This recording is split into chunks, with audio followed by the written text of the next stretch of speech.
For the past 20 years or so, I've been a user of both Windows and Linux, and other things, but that's not important right now. For the last 2 of those years, there was only one Windows machine left that I use, and it's the desktop machine on which I do all of the work for the videos on this channel. In the past 2 months, I've been trying to migrate this last machine to Linux, and it's going okay.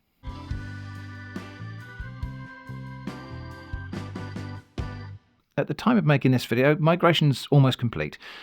This video you're watching was created entirely on my new Linux setup. I haven't completely disposed of the Windows partition on this machine, not just yet. And I'll talk more about that in a moment, but in this video I'm just going to talk about the whole journey, what was easy, what was difficult, what works and what I still need to figure out, what's better, worse or just different, and of course why I felt the need to do all of this. To head off the inevitable nitpicking, whenever I mention Linux throughout this video, I'm generally talking about one or other of various Linux distributions, not merely the Linux kernel itself. A quick potted history. I worked in IT for the last couple of decades of my career before I gave that up to work full-time on this channel. Quite early on in that timeline, I got interested in Linux. I got myself trained up as a qualified admin on nouveau SUSE Linux, although about the only thing I can clearly remember from that is that it's supposedly pronounced SUSE, not Susie. And around about that time, the first version of Ubuntu came out, and I installed it on a spare machine at work and tinkered with it a bit. For quite a long time, back in those days, the common trajectory of a Linux install for ordinary mortals would be that you'd either get 95% of the way through the installation process and something would go wrong, and the installer would kick you out to a shell where, if you knew exactly what to do, you could fix the problem and complete the installation manually. I didn't generally attempt to do that. The other thing that would frequently happen is that the installation itself would all seem to go fine, but when you booted into the new system, something would be missing or not working properly. Often network interfaces or sound cards or the display interface or something like that. A lot of people trying out Linux would encounter this, and maybe they'd search around for solutions online, maybe they'd find something that looked like the answer and they would try it, and that would sort of fix the problem, but not completely. Or it would trigger some new problem. So they would look for a solution to that and find one, but that also wouldn't quite work, and so on, until they'd lose patience and wipe the hard drive and reinstall Windows. That was the old days, but over time, that became less and less frequently the case. Ubuntu significantly led the charge there, but a rising tide lifts all boats, and so maybe about 10 years ago, I started having machines where I either dual-booted Linux and Windows, or which exclusively ran Linux, and for the things I wanted to do on those machines, that worked fine. It became less of a project and more of a product. I still carried on using Windows because I was working in IT support, most of my customers and clients were Windows users, most of the software I had to support was Windows software, and for a few things in my own setup at home, the only option was Windows because some proprietary piece of software was only available in a Windows version. An example of that was the laser engraver that I haven't actually used since we moved house, but the manufacturer's software for that is Windows only. It's also a bug-ridden piece of garbage, but it needs Windows to run.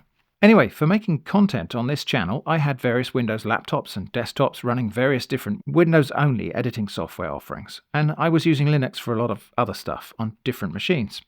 7 or 8 years ago, I switched from Cyberlink Power Director to the free version of Davinci Resolve. I think that was Davinci Resolve version 14 at that time, and then later on I decided to buy a desktop machine with a decent spec, and a year or 2 ago I also switched up to the paid studio version of Davinci Resolve. But alongside all of this timeline, I've always been keeping my eye on options for video editing in Linux. There are quite a few options, some of them very simple, others quite feature-rich. But all of them would represent a step downward from some of the features and capabilities of Davinci Resolve that I do actually use.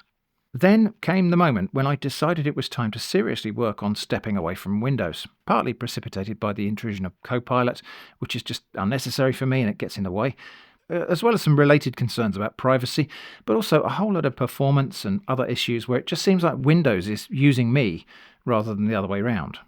I should probably mention at this point, a lot of people have told me I'm an idiot to have continued using Microsoft products for as long as I did. Others have told me how disappointed they are that I don't hate Microsoft as much as they think I should. I'm just not interested in joining that crusade, or indeed any faction in any crusade. I have problems of my own to deal with, and one of them happens to be navigating a graceful transition from Windows to Linux, which is best done with a calm demeanour. Although I have something of a technical background, I'm very much approaching this migration as an end user, in the same way that, for example, I bought a car that was ready to drive instead of building one from a kit, because I want to drive the car. Tinkering is fun, and if you love that, be it on cars or computers or whatever, more power to you. But the objective here for me is to have a straightforward way to get to a working computer configuration that I can use for productive work.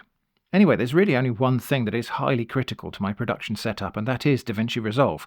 There is a Linux version of it, but if you look at the Blackmagic forum, you quickly learn that a lot of people are having a lot of different problems getting it set up, working and stable on Linux.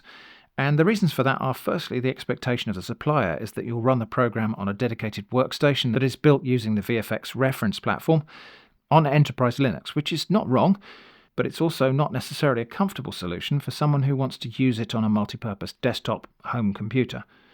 But the other thing that makes the Linux install difficult is that the software has a lot of very specific dependencies. Blackmagic recommends that Resolve should be installed on Rocky Linux. They do provide an automated installer, but since that wants to wipe the whole machine and install on bare metal, that won't work for me because I need to ensure I have a working setup for the whole of the transition to Linux, so I need to retain the option to fall back to Windows to get some work done, while I figure out and fix any problems in getting the new setup fully operational. As I mentioned in a previous video, I need to be sure where I'm going to land before I jump. Quite a lot of people apparently have succeeded in getting Resolve installed and working on other distributions of Linux though, so I decided it was time to try. Fortunately, the Studio license key gives you 2 install seats for the software, so I could leave my Windows setup activated whilst trying it on Linux. Here's how that all went. The first thing I did was to buy a new SSD for the computer. I installed this alongside the existing drive, then cloned the whole of the main drive to the new disk. Then swapped in the clone drive, mainly because it has a higher spec for read and write speed than the existing one. So the old disk is there as a backup and my safety net. If something I do wrong along the way renders the whole machine inoperable, I can just put this disk back in and I'll be back where I started. Over the space of a couple of weeks, I tried a fair number of different distributions and versions. I started with Rocky Linux. I figured maybe I should try the official recommendation first and maybe see if I could adapt to using it as my regular desktop OS. Most of my recent Linux experience has been with the Debian family of Linuxes, so there were a couple of things to adjust to, but it didn't seem like it'd be too hard. But the problems I ran into reminded me a lot of being back in those early days of Linux. Installing the OS itself was never a problem, but trying to install Davinci Resolve always seemed to fail somewhere along the way. I would hit an error or a missing dependency.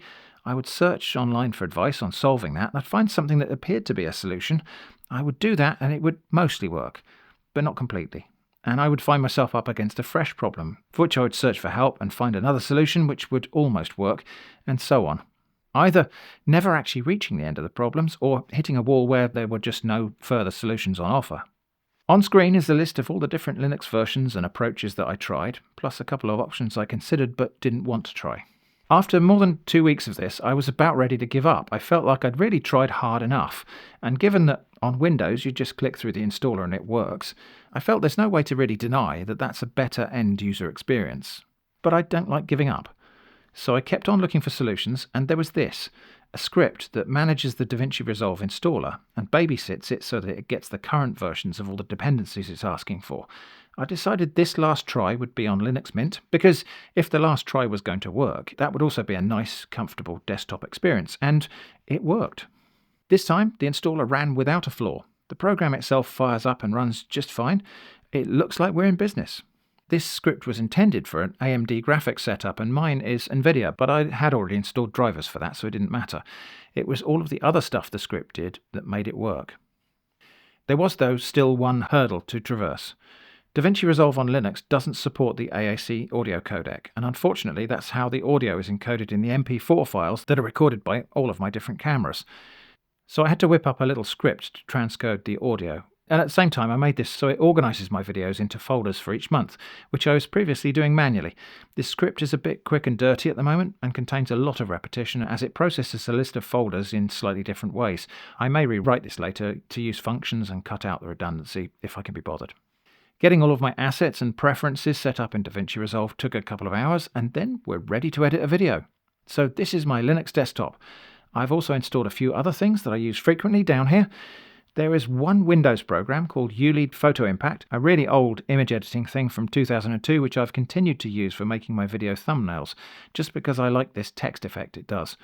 This runs under Wine on Linux. Wine is a compatibility layer for running Windows software under Linux. It doesn't always work perfectly, but for photo impact it works really well. In fact, this software runs better here under Wine on Linux than it ever did on the same PC hardware under Windows. One tiny and almost silly thing I had to work out was the RGB lights in my PC. Back in Windows I had these set up so that they would give me an at-a-glance view of the thermals and processor load. The two RAM sticks are set up so they turn red from the bottom upwards as the temperature of the CPU and GPU go up, and the fans and AIO block change from green to amber to red as the overall load on the system increases. I wouldn't go out of my way to have RGB lights at all in my PC, but since they were there when I bought it, I thought I might as well use them for something practical. In Windows, these lights use two different pieces of terrible bloatware to run them. Armoury Crate for the fan and AIO, and Corsair iQ for the RAM sticks. On Linux, there's OpenRGB. Well, actually, I suppose I could have been using that on Windows all along. I don't get quite the same options in OpenRGB, so instead of the RAM sticks filling up with red, they change from blue to yellow to orange to red as the temperatures go up, which is still perfectly useful. And instead of the fans turning green, amber, red like traffic lights, there's now a smooth transition of colour as the system load increases, so that's actually better. Migrating my email should be completely straightforward as I've been using Thunderbird for years. That's just a case of exporting everything on the Windows side and importing it on the Linux side. There is the whole thing about migration away from Microsoft 365, not just the Office part of it, which is fairly easy to substitute, but all the other bits of it. But I'll figure that out, and it's not really the topic of this video. So I'm not here to persuade you to use one operating system or another. This is just information for anyone who's considering making the switch to Linux. And to sum up, I would say, if you only use your machine for web browsing, email, a little bit of document writing, maybe some simple editing of photos, then one of the user-friendly distributions like Linux Mint or Ubuntu should work just fine for you. Also, an older computer that's perhaps struggling to run Windows or refusing to update to the latest version of Windows will typically perform better running Linux anyway. If you use your machine for gaming, I'm not really the best person to advise you. But I understand Steam works well on Linux now, and graphics card driver support in general is getting pretty good now on Linux. If you use proprietary software, especially if it's something that's highly specialized, very feature-rich, or that's related to a particular hardware peripheral, there are a couple of different potential pitfalls. Firstly, even if the supplier of that software has a Linux version, it might not be the same on Linux, or it might not be easy to set up on Linux, Davinci Resolve probably being the prime example of that, as I already described. But I am sure it's not the only one that's tricky like that. But also, you might find that the software you currently use simply isn't available in a Linux version. For example, if you use the Adobe Creative Suite, there's no Linux version and there's not likely to be one anytime soon. And it probably isn't a great solution to try to get the Windows version running under Wine or in a virtual machine just because the software itself is quite hefty and demanding. You might find, though, that all of the things you actually do in that software can be done in other applications that are available for Linux, or you might not. It really depends on how, and maybe how intensively, you use all of the features. If you really are committed or kind of community bound to using something like Adobe Creative Suite, then your choices of operating system are probably limited to Windows or Mac. Anyway, that's been my journey so far. I think probably for at least a few months, I'll keep that Windows partition there on my computer just as a safety net in case something goes horribly wrong. Or some feature that I only use very occasionally turns out not to work at all.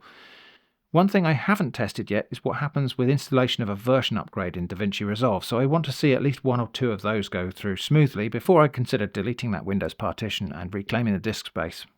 Other than that, I suppose it's possible I have forgotten to migrate something or other.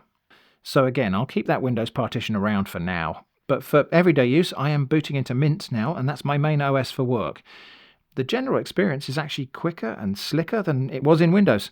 Applications launch faster, run faster, playback in Davinci Resolve is smoother, and rendering is just as fast, if not faster. And the machine runs cooler than it did under Windows. I think that's just because there's less general overhead and accessory bloatware. I do like the customizability of the Cinnamon desktop. I think my only unfulfilled wish at this point is that I wish there was a visual editor for the themes. The desktop experience on Linux is different from Windows, but especially with the Cinnamon or Mate desktops, it's not really that different. It hardly needs any adjustment to figure out what to do, and of course Cinnamon isn't the only choice for the desktop. There are many choices, each with their own features, and if you don't like the one you chose when you installed Linux, it's really quite easy to switch to a different one later, without completely reinstalling everything. And the installation process is really as simple as it could possibly be. Indeed, installing something like Ubuntu is no more complex than installing Windows. The only thing that makes it feel a little bit more difficult is that for most people, Windows is already there, pre-installed when you buy the computer. Installing software is a bit different on Linux, and the way that that's done varies from one distribution to another. In the case of Linux Mint, there's a lot of software available in the Software Manager, essentially an app store, and installing it is just a case of clicking the button. If you can't find what you want in there, then that can sometimes mean opening the terminal and issuing a command or two, but you can usually find step-by-step instructions for it, and they're typically pretty reliable. Anyway, if you're facing exactly the same problem as me with Davinci Resolve, the video description contains a summary list of the steps I followed that actually worked for me on the hardware that I'm using, which is also briefly described, and I've also included some links to other methods that either I haven't tried or that didn't quite work for me, but from sources I trust and might be helpful if your situation is a little bit different from mine. I hope this has been interesting. Thanks for watching, and I hope to see you again soon.